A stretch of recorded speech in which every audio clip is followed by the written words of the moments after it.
Number one Ibble Dibble here. Welcome all to the second part of my review of Meghan's Archetypes podcast episode Who Cares? Code word Angry Black Woman. So funny, I only recently started drinking coffee again. What? Yeah. Were you on tea? No? You just didn't drink? I love how she says it like it's a drug. Were you on tea? But also View Park? Don't tell me you're from View Park. My family goes way back in View Park. Are you kidding? That's like where I shot my first web series.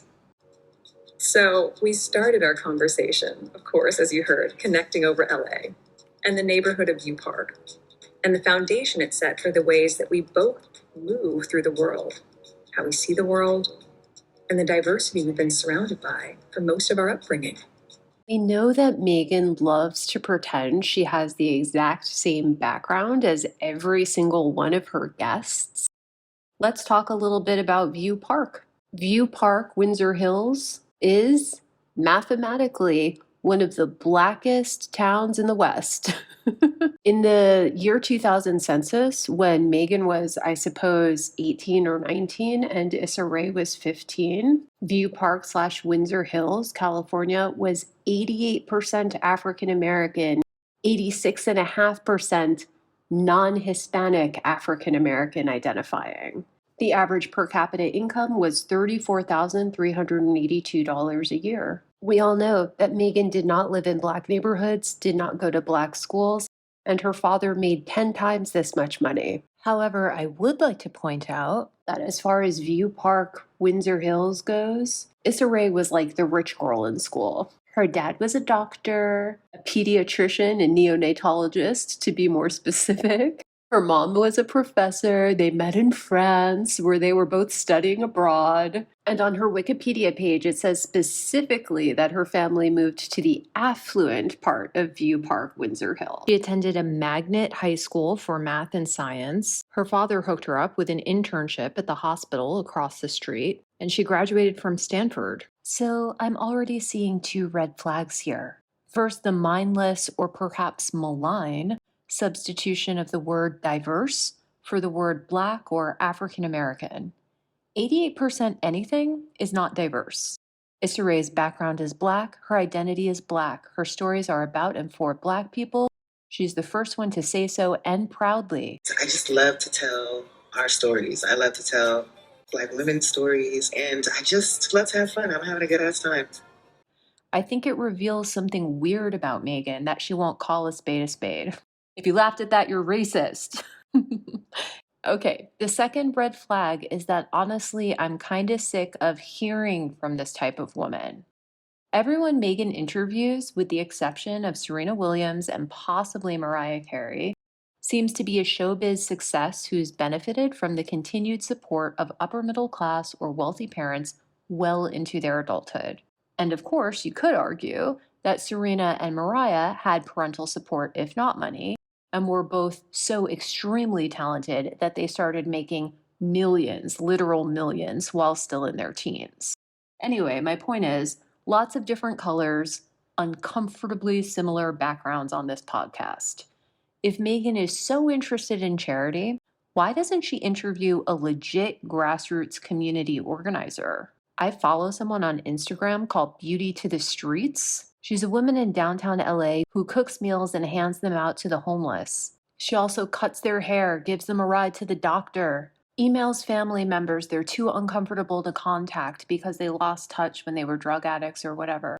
Why doesn't Meghan have someone like that on her show, who only lives 2 hours away from her, someone she could make a huge difference with? Meghan could be sharing her platform with someone like that instead of women who are already successful. Meghan could be funding the work of someone like that instead of the woman who wrote an entire book about unflattering Google auto suggestions. Likewise, if she's so interested in pretending she's smart, why can't she let an academic speak for more than 24 seconds on any of these podcasts? I'd much prefer to hear a sort of roundtable debate than just her posing the question, editing the fluff out of every single guest to fit her narrative, and glossing over it in some weird summary over Muzak. So let's see if they engage in a folie à deux. Are they going to indulge each other in a shared false memory of struggle? Or will one or the other check themselves or the other at some point on this Mandela effect, either because they become uncomfortably aware in the moment or because they want to establish social dominance? Let's find out. That neighborhood is predominantly like Black, African American, Yeah. and so many of the houses have a history like of just being passed down from generation to generation. And I live next to the oldest living woman in View Park, like who's lived there forever. How old is she? I want to say she's in her 90s. Oh, yes. And it's just incredible. And her family still lives with her. They take care of her. They visit her. And that's like the kind of history that neighborhood has. Oh, it's great. Oh, that's great. It's tragic when people don't take care of their elderly relatives, no? Anytime we go to that part of town where my mom now lives, it's like, pink boxes. Let's get a bean pie. That's right. Ridiculously good. They're so I haven't had one in good. so long. They're so good. Oh, wow. I actually feel a little bit badly for Meghan that she feels the need to, I don't know, I guess, prove to Issa Rae that she really is Black, talking about bean pies. It's awkward, you know. Issa Rae is successful, accomplished, intelligent. Is she a bean pie to you, Meghan? Do you remember Moesha? Next, they chat about how Issa got into theater, how she decided she was capable of writing for TV, and how she figured out that she could produce her own work and find an audience for it. Issa's early work is still available on YouTube, by the way. You can watch these videos if you want to see where she kind of started. But then Meghan redirects to this angry Black woman theme that Issa has not brought up at all. I mean, I remember when I was auditioning, the idea of even Black roles, and I remember those casting sheets where the description of the character, she always had to have an edge or an attitude. And so talk to me about, as you were putting your shows together, why it was important to you to play against those labels and to create something different. When I was in college, reality TV had started to take over, and there was a very specific type of Black woman that was featured in these shows. And so I'm talking about like Omarosa. Omarosa. Let's pause right here. You'll notice that Issa Rae did not say Omarosa. Meghan brought up Omarosa really quick to put that name in her mouth. And there's a reason why. Listen to this clip that she plays. It's Omarosa interviewed by Wendy Williams. Omarosa, the guest on Wendy Williams's successful long-running talk show, asks Wendy if Wendy has had a nose job. Without missing a beat, she plays this clip. Now, did you have a nose job? No. It looks like you had a nose job. No. Oh, okay. No, I mean, I just looked at before and after. Honey, before and after. Before and after pictures. But if I can suggest, because the only thing that I've had done to my face is a little Botox, I would suggest for you some Restylane. The lines stay.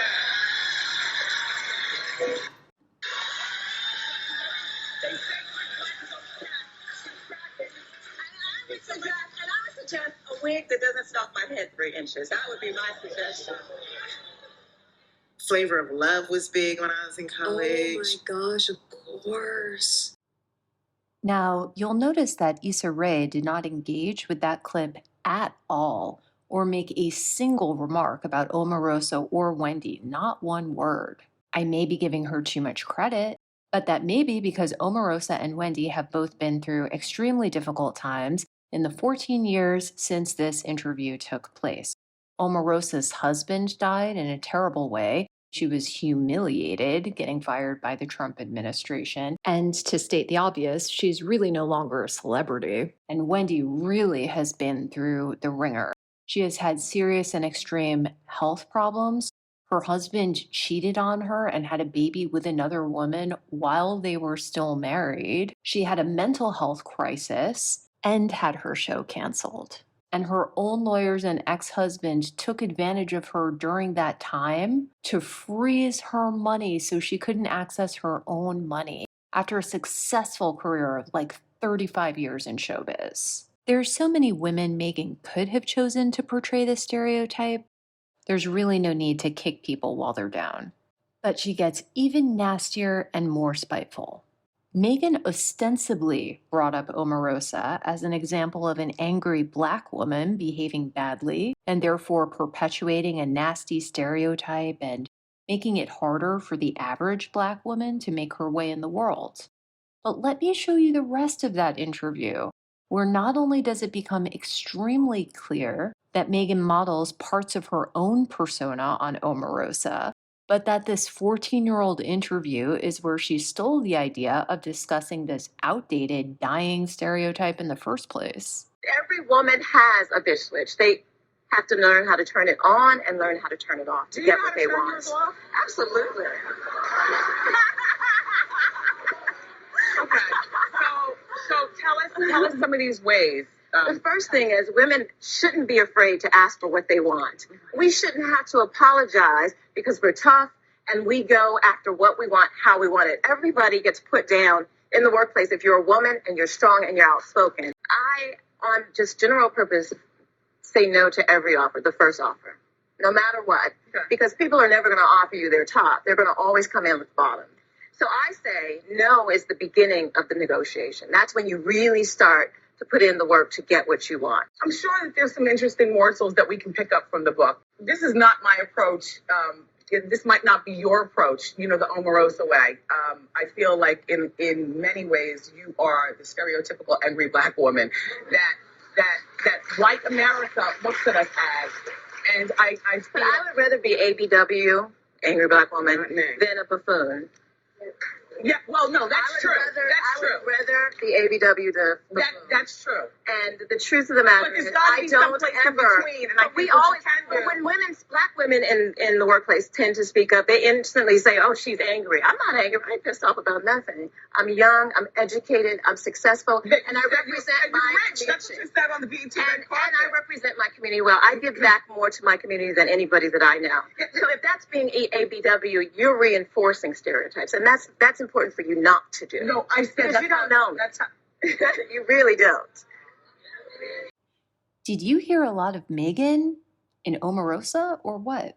The know your worth rhetoric, the being outspoken, aka using your voice thing, the never apologize for your ambition thing, the robotic forced laugh, talking over people mercilessly, the lies about doing meaningful charity work, the putting words in other people's mouths and accusing women who fairly criticize her shit behavior of stereotyping her and perpetuating stereotypes due to some kind of internalized misogyny and or racism.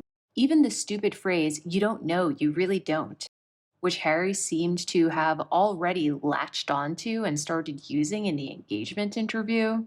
And was that quite refreshing for you in the way that you've been brought up, with a lot of people knowing a lot about you? Was it refreshing? Thinking they know. Or thinking Exactly. Yeah. Refreshing. Thinking they know.